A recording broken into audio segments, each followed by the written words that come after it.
This is a routine clinical blood draw.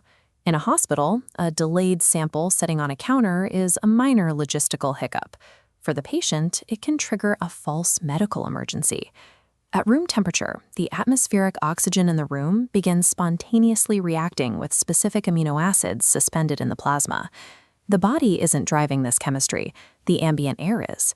This invisible chemical alteration changes the mass and structural profile of the target molecules.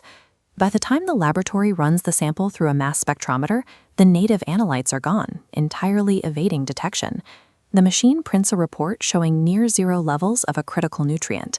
A physician looking at this data will diagnose the patient with severe malnutrition, a diagnostic illusion known as pseudo-hypomethionemia. This laboratory blind spot is a byproduct of the unique chemical sensitivity of methionine. This molecule is the mandatory precursor for human protein synthesis, but its structure is highly unstable once it leaves the body. Billions of years ago, primordial single-celled organisms needed a way to link the raw nutrients they consumed directly to the production of new structural proteins. Evolution selected L-methionine to bridge that gap. A molecular machine called a ribosome scans the genetic messenger RNA, remaining blind until it locates one specific sequence, AUG. When it hits this start codon, a transporter physically locks a methionine molecule into place, initiating the assembly of the entire protein chain.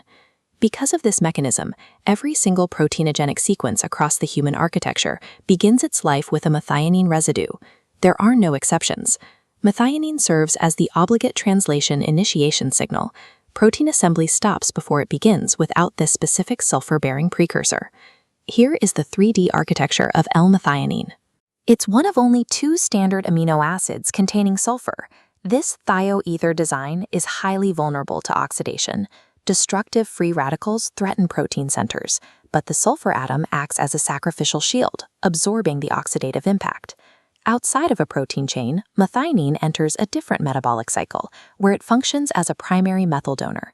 In this state, it acts as a form of cellular currency. The sulfur atom in methionine reacts with ATP, stripping away all 3 of its phosphate groups in a single step. This transforms the molecule into S-adenosylmethionine, or SAM. By hoarding that thermodynamic energy, SAM becomes a chemical sledgehammer. It forces chemical reactions that would otherwise be impossible at biological temperatures, driving the synthesis of epinephrine for the sympathetic nervous system and melatonin for sleep architecture. Your cells use this chemical energy to physically attach methyl groups to your DNA. This compresses the chromatin, tightly spooling the genetic code to block transcription. Methionine dictates which genes you actively run and which ones are silenced. The demand for this epigenetic regulation is so high that tissues act like a vacuum. Free methionine is pulled out of your bloodstream within an hour of appearing in the plasma. The liver is the primary consumer. Hepatocytes require methionine-derived SAM to synthesize phosphatidylcholine. This factory floor is a liver cell assembling VLDL shipping containers, packing them with triglycerides for export. If a diet lacks methionine, SAM levels crash. The VLDL assembly line stops.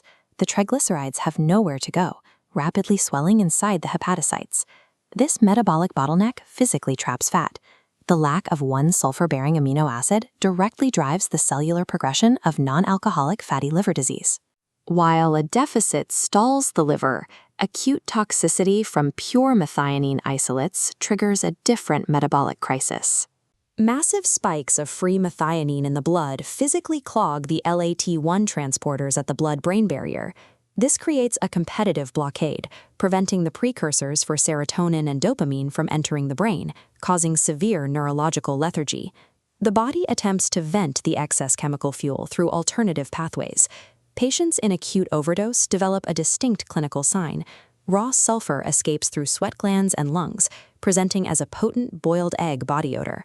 In cystathionine beta synthase deficiency, the homocysteine clearance drain is permanently blocked. The byproduct rapidly backs up and spills into the bloodstream.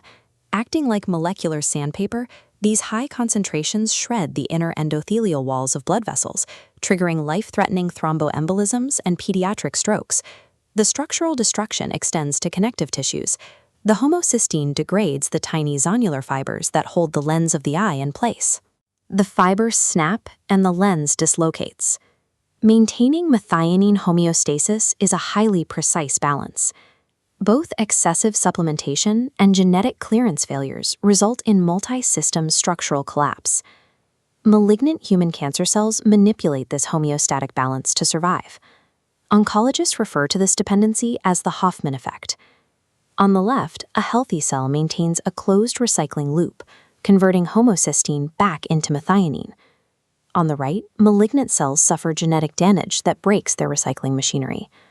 To fuel chaotic division, they aggressively siphon raw methionine directly from the patient's blood. By breaking their own metabolic loop, tumors become metabolic parasites. They are chemically addicted to the dietary methionine entering the patient's system. Dietary methionine restriction is a targeted study in metabolic oncology. The ultimate goal is to starve these malignant cells of their required fuel. This creates a metabolic dilemma. Restricting a nutrient to starve a tumor also deprives healthy immune cells of the signal they need to replicate.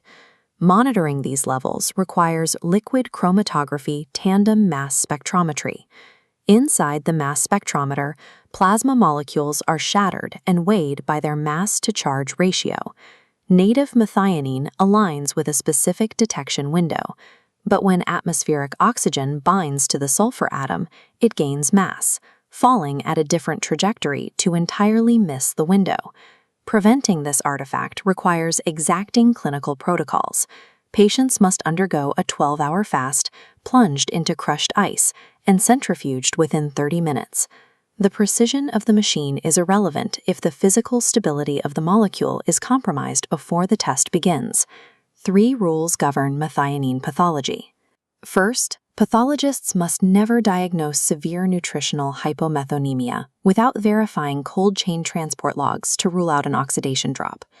Second, in cases of unexplained pediatric clotting or lens dislocations, clinicians must demand a paired homocysteine panel to check for a CBS enzyme block. Third, laboratories must reject non-fasting samples. A high-protein meal can spike circulating methionine levels by 40%, destroying the baseline data. The regulation of this single molecule dictates long-term viability. As we age, our cells naturally lose their ability to synthesize intracellular SAMe, causing the supply of methyl donors to steadily drop. Without that continuous epigenetic pressure, the chromatin structures holding your DNA together begin to unspool. The genomic architecture destabilizes, and genes that should remain permanently silenced begin to wake up. The physical signs of aging reflect a breakdown in these chemical supply chains, the inevitable unspooling of the genetic code as the gateway fails.